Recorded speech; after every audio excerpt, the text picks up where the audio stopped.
Let it be a Nick and Jane, and let it be a Mr. Smith, a banker of Nick and Jane. They both keep their money in his bank. That's why we use the title Mr. Smith with respect. Nick really wants to buy, well, let's say Jane's bicycle, but he has no money. More precisely, he has money, but not enough, only $10, while Jane wants $100 for her precious bicycle. That's a problem.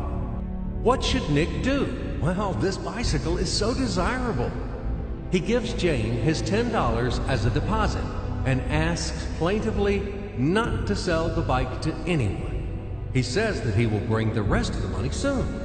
At the same time, he runs to his bank, to the respected Mr. Smith, to get a loan for the missing $90.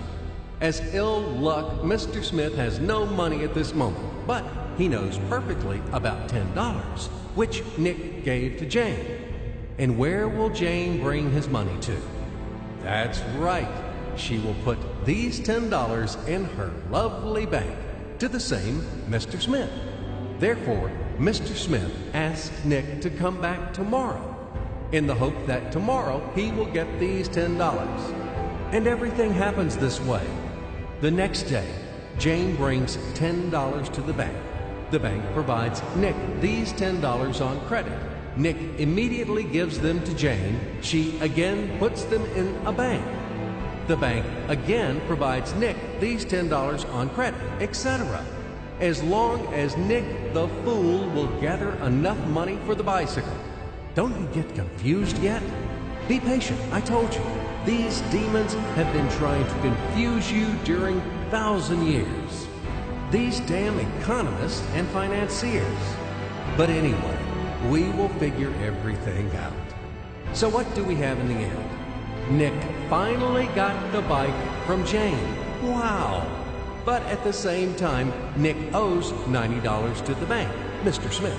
And the bank, in its turn, owes $100 to Jane. In other words, those $10, which existed initially, have magically turned into $200, $190 of debts plus real $10. But these $10 would also turn into $1,000, even in $1 million or $1 billion, if Nick would make a more expensive purchase. In this case, our $10 would make the increasing number of its cycles, circuits from hands to hands. That's it. So, what happens in today's world? SOS! It appears that banks also make money out of thin air and multiply them.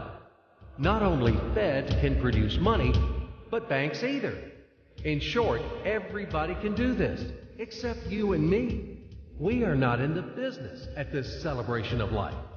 I would like to print or draw some money as well. In fact, these banks multiply money without any control.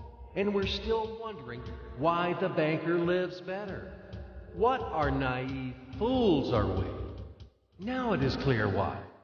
The one who produces the money, of course, lives better. But this is not enough.